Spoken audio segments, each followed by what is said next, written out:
Well, hello again. Welcome to Horror in Detail. Today we are going to share Wendigo and Skinwalker encounter stories. First story. The Howls of a Blind Wendigo. Imagery for the story: truck driver with a mid-sized company, my assigned truck being a long-nosed Peterbilt with one of those driver-controlled searchlights mounted just above the mirror. I've been driving for 5 years, have gone 650,000 miles and somehow managed not to lose my mind in the process. Come one autumn day about a year back and I was given the delivery that would bring me an experience I hadn't thought would exist except in my worst nightmares.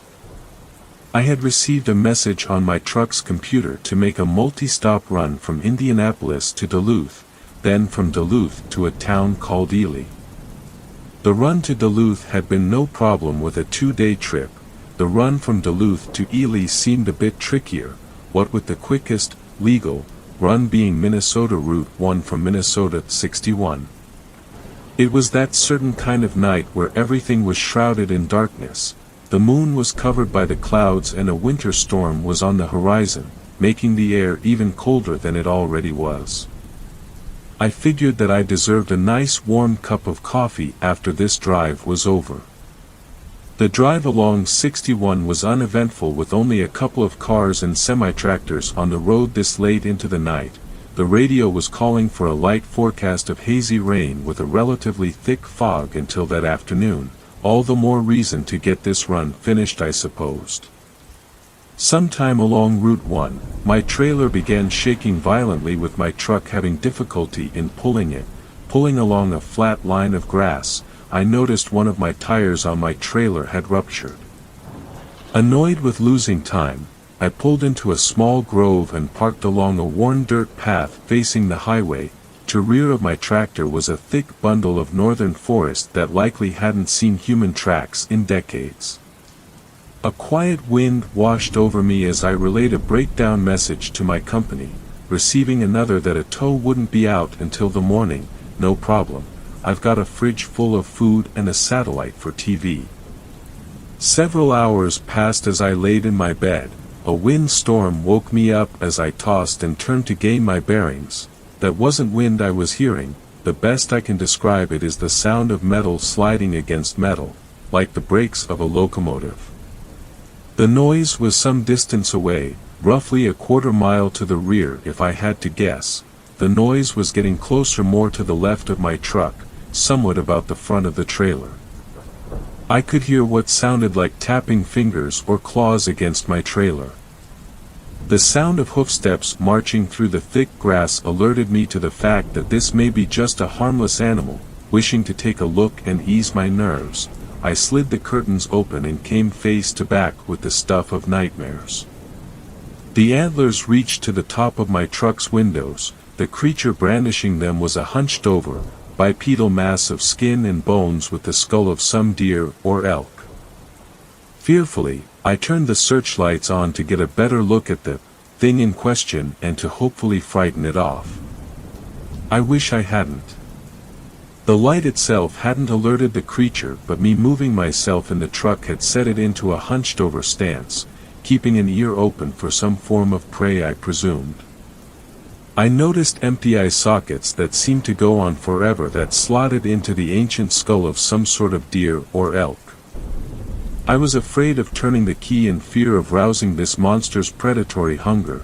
It looked near starvation, as though it had been years since it last ate. I sat and waited. It was near 5 o'clock, the tow wouldn't come to work until around 7. A buck, roughly a 10-pointer, meandered into the field before spotting the creature in question. This thing has to have some great hearing since it didn't see the deer wander across its sight lines. It was blind, had to have been. Moments passed before the buck began chomping on berries from a nearby bush. The blind monster heard the sounds and pounced. From 15 feet it took all but 5 seconds for the buck to have been gutted and torn apart. The creature didn't seem to want the buck for food, more or less rather for twisted enjoyment. I had seen enough. Turning the engine over, The monster looked in my general direction and roared threateningly as it rushed to make contact with my truck. I managed to pull forward just enough that it made contact with the trailer instead. The trailer lifted up a few inches as the sound of bending metal embedded itself into my ears. Shifting from third to fifth and continuing to 10, the creature was still in chase until I crossed over a hill. Looking back through my mirrors, the monster was gone. I pulled off and got out. The sounds of scraping metal were far and away, replaced by the quiet rustling of trees.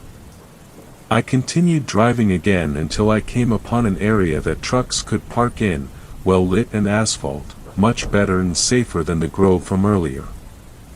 Afternoon came and I went to inspect the damage from last night's incident done to my trailer.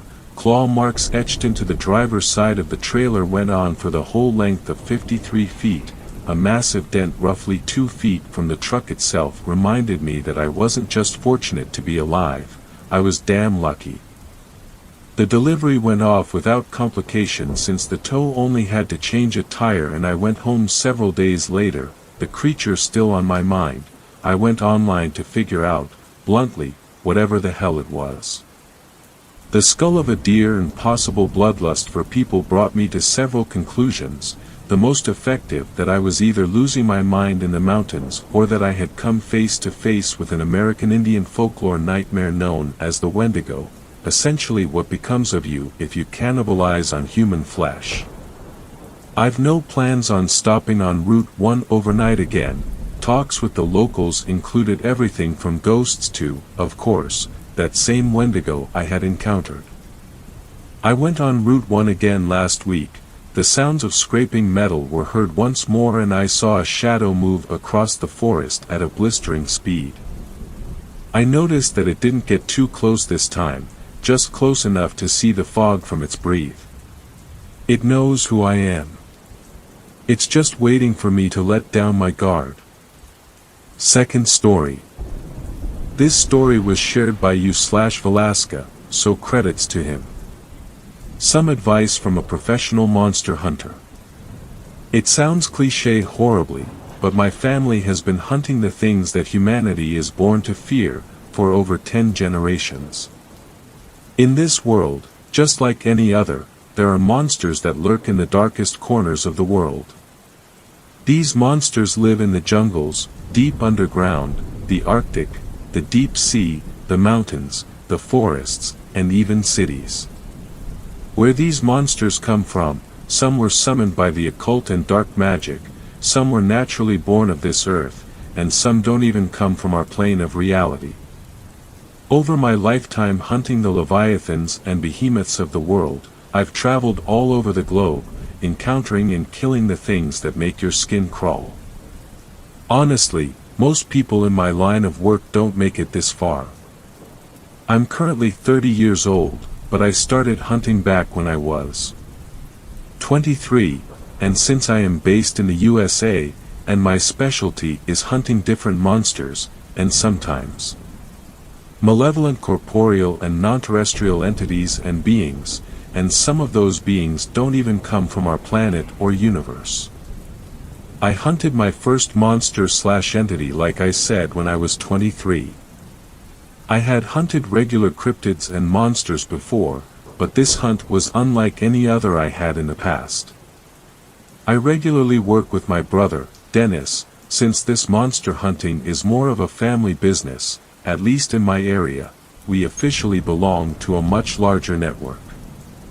This job is extremely dangerous, and I strongly advise you against hunting monsters, even if you can find them. Dennis called me, letting me know about monster activity in the Great Lakes area.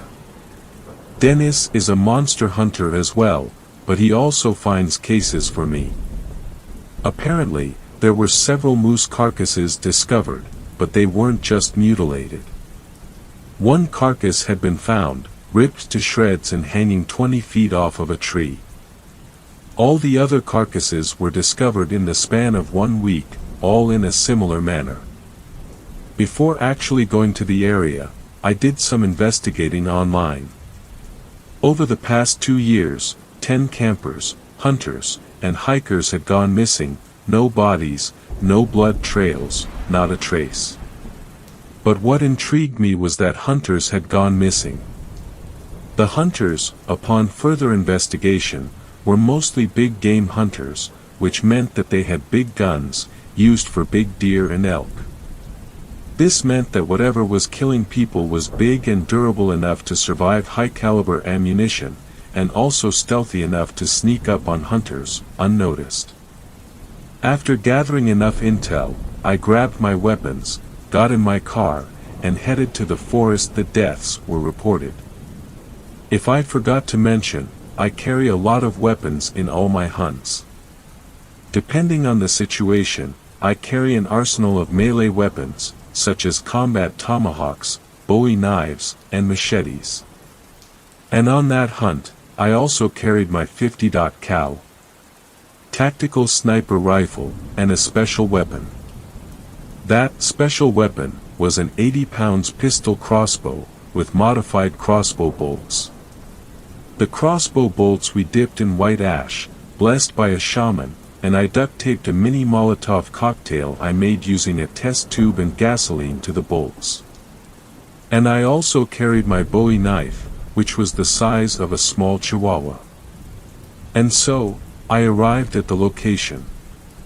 The road to the location was surrounded on both sides by thick trees, and beside the location was a small town, with a population of less than 400. I parked in front of a densely forested trail, and I began hiking the trail, looking up. Since the moose remains were so high up in the tree, they were never removed. About 2 miles deep into the forested trail, I hadn't seen a single person, but what I had seen were some moose remains in the tree. They were way too high for me to reach or knock down, so I knocked the moose remains off of the tree by shooting them down with my crossbow, using some of my regular arrows. Once the remains were down on the ground, I inspected them. To my surprise, there were no bite marks on the creature, but there were what appeared to be tentacle scratches. It looked as if a colossal squid had hit the moose, puncturing the skin and ripping it apart. And strangely enough, there were also teeth marks on the moose carcass, but not normal teeth marks, like bear teeth marks, but like shark bite marks. It was very strange, at the least. That night, I went back into the forest, carrying a deer carcass I would use as bait. I put the deer in a clearing near the spot I found the dead moose, and I hid behind a rock, holding my crossbow, the 50 cal rifle by my side. It wasn't until midnight that I saw the creature responsible for all the deaths in the forest. It was nothing like the regular cryptids I had seen. Almost all of the cryptids I had seen in my lifetime, Wendigo, crawlers, fleshgates, skinwalkers, thing in the deep sea without known names had at least some resemblance to humans, but what came out of the forest that night looked nothing like a human being. The creature was about 15 feet tall and 5 feet wide, but it looked even bigger because of all its appendages.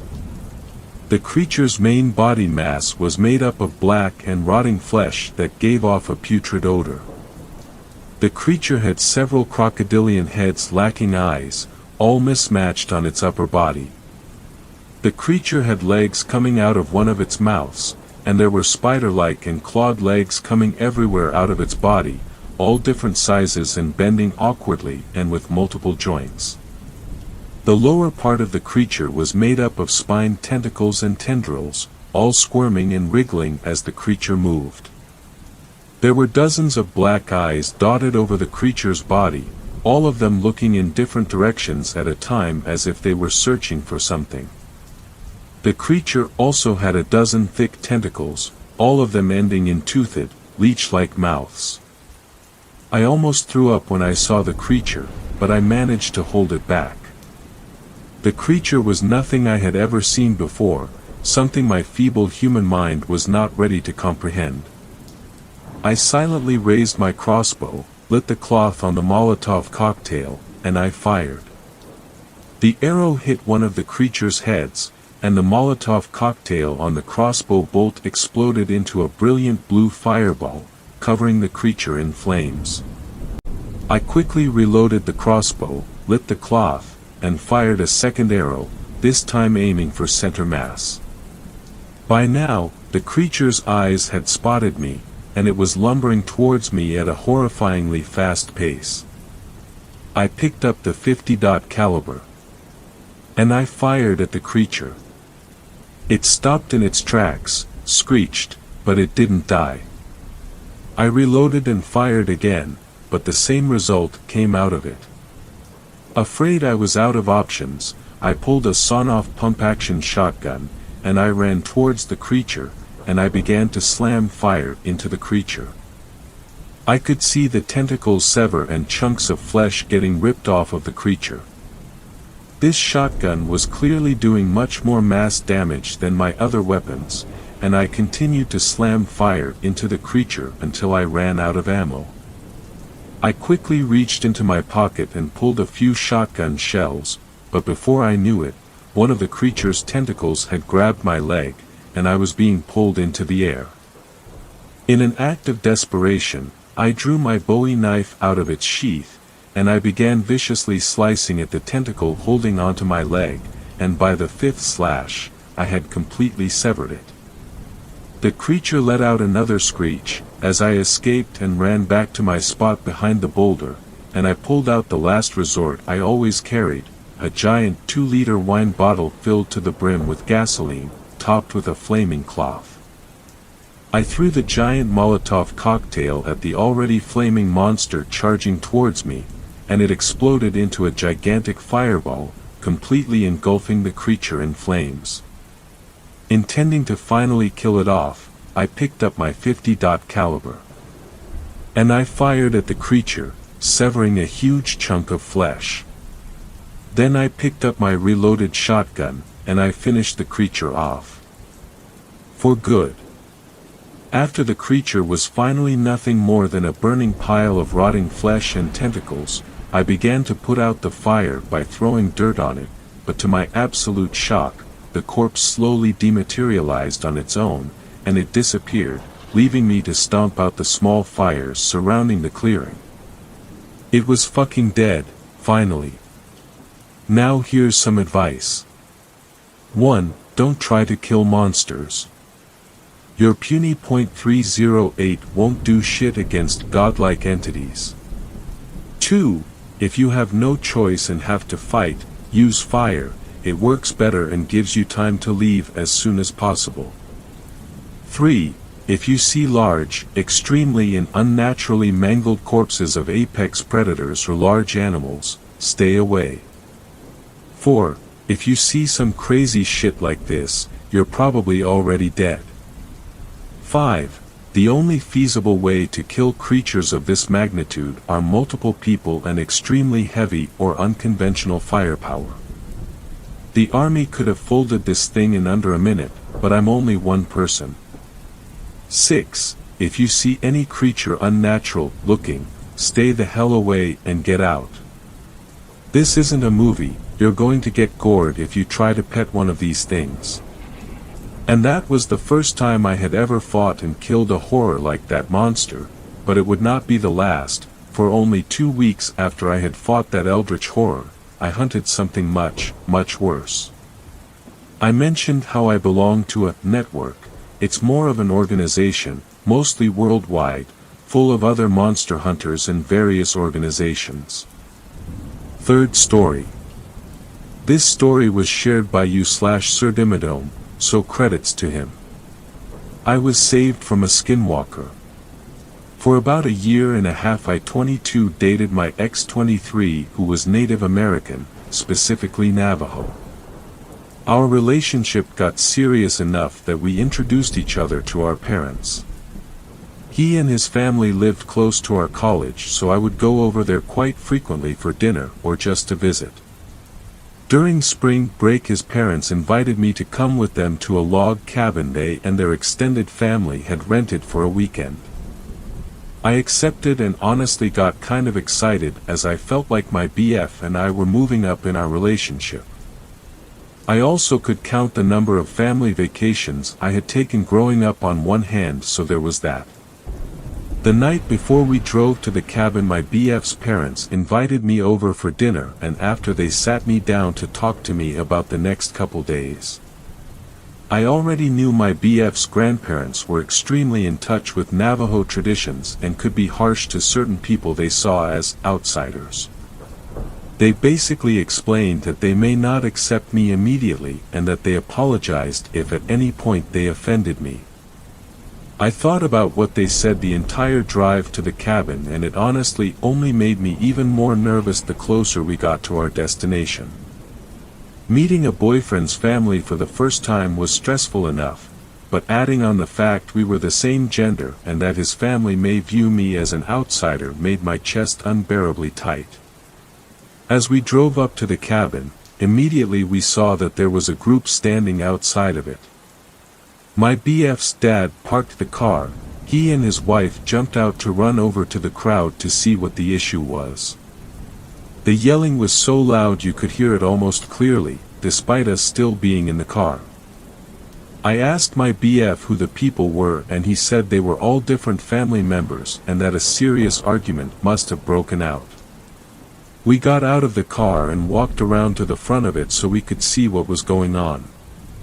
It looked like it was about 9 people yelling at one guy. The guys had his back to us, but I remember his bizarre way of standing. It's hard to describe, but if I had to give a comparison it would be Mr. Crocker from Fairly Odd Parents. The argument was so heated it looked like nearly everyone was ready to start throwing punches. Finally the guy with his back to us yelled something before turning and walking in our direction. I thought he was walking directly towards us, but then I realized he was on the path to walking past us. As he walked by me I remember he looked at me really quick and we made eye contact. His hair was long and shaggy and came down over his face, but I could still see his eyes. They looked immensely glazed over, like the guy was beyond high. Despite nothing technically being off about him, it just felt like I had looked into the eyes of mannequin or something. Getting over my uneasiness, I noticed the guy hadn't walked to a car, but instead had continued to walk until he walked into the woods. I turned to my BF and asked where he was going and who that was, and he said that he was pretty sure it was one of his uncles, but he hadn't seen him since he was a kid. We both assumed the guy had maybe went to blow off some steam, or walk off a high. My boyfriend's parents came back and said everything was fine now, and that we could take our bags out the car to head inside. Log cabin was honestly an understatement. The house they had rented out for weekend was massive. It had enough rooms where everyone's personnel family had their own rooms. I was beyond shocked to learn that my BF's parents had gotten us our own room, although it was the smallest. We settled down and then I got to go around and meet my boyfriend's family. Unexpectedly everyone was beyond nice.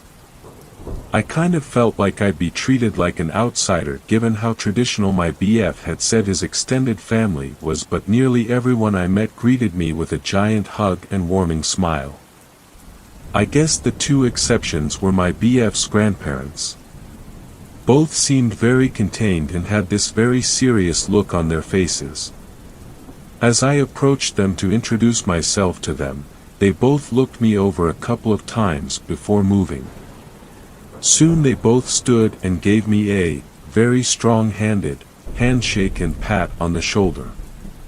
It wasn't a dream come true loving welcome, but it was at least a gesture of acceptance. As the night went on, everyone in the house talked, drank, ate, and even had a period where one family member brought a guitar out and we all drunkenly sung covers of popular songs. I had an amazing time and it was defiantly a night I wouldn't forget. I do, however, remember this tense feeling that was with me the entire night. Like something was around me but that I couldn't see. The night flew by and before long it was sometime after 1 a.m. and everyone was ready to go to bed. Before anyone made their way to the room for the night, my BF's grandfather called everyone into the living room for a family meeting. I figured I was a guest, so that included me, but before I was able to grab a seat, several male family members told me I wasn't allowed to be here for this and that I had to go upstairs. I was kind of disheartened by this, but I made my way up to my room. To be fair, I wasn't alone, as the Caucasian wife of some member of the family was also not allowed to sit in on the meeting. I went upstairs, showered, and went to my room to mess around on my phone until my boyfriend came upstairs. While I waited, I got a sudden surge of anxiety. I don't know where it came from, but my heart just started racing and it felt like I was about to cry. It lasted for only a minute or so, but freaked me out big time. After it ended, I sat there confused and slightly shaking. My BF walked in, and seeing him settled me down. I didn't feel the need to mention it to him, as he'd defiantly laugh at me. He showered, we talked for a bit about the day, we did what a couple tends to do when in bed at night, then we both went to sleep. That night I shot up out of my sleep. I wasn't having a nightmare, I wasn't even having a dream. Suddenly I was awake and vaulted out of bed. Standing there, I was confused as hell as to why my body had jolted itself awake. I thought maybe my BF had kicked the shit out of me or suddenly snatched all the covers, but when I looked down at him, he was calmly snoring with my side of the covers thrown over him from me vaulting awake. I looked at the clock and it read 4:10. I was kind of freaked out by my weird wake up, but I realized I had to pee, so I threw on my t-shirt and shorts and left our room to make my way to the bathroom at the end of the hall. After doing my business, I walked out of the bathroom and into the hallway. The bathroom was at the end of the hallway and sat next to a window. I stopped at the window to take in the nighttime scenery. I looked at the moon casting light over the family's parked cars. What stole my attention away from the cars was a figure moving among the crowd of vehicles. I couldn't tell what it was, but I just watched as it walked up and down the rows of cars. I figured it was someone maybe looking for their car in the darkness of the night, but as my eyes adjusted, the figure clearly wasn't walking like a person. It looked like a black dog or wolf or something four-legged. We were in a heavily wooded area, so I figured it wasn't abnormal for wildlife to wander close to the house. But then the figure stood up. It didn't stand, wobble around, then plant its front legs on the ground. It stood and continued moving through the rows of cars. I watched as the thing walked with a stiff gait around the vehicles before it just stopped to face the house. The darkness seemed to coat the creature, as I couldn't make out any of its features other than its outline. Then it simply looked up at me. Not in the sky or up at the house, but at me. I couldn't see its face, but I knew it was looking at me directly. From its dark form I saw two small white dots on its head. Just two pinpoint-like dots that stared at me from outside. I don't know how long we stared at each other, but what I do know was that before I knew it, I was walking downstairs and to the front door. I just moved, no reason or want to, but my body was suddenly in motion. As I unlocked the front door, an iron-like hand grabbed my wrist so hard it hurt. I looked over and saw my BF's granddad standing there staring at me with a look that I'll never forget. He didn't say anything, he just relocked the door and turned me to face him. I saw him place something against the door before he pulled out something from his pocket with a light. He lit it and circled it around my head, saying something under his breath. I remember being utterly confused, but just completely submissive to whatever was going on. As he finished, he used his fingers to put out whatever he lit and told me to go back upstairs. Slowly, I moved back towards the stairs, but as I turned around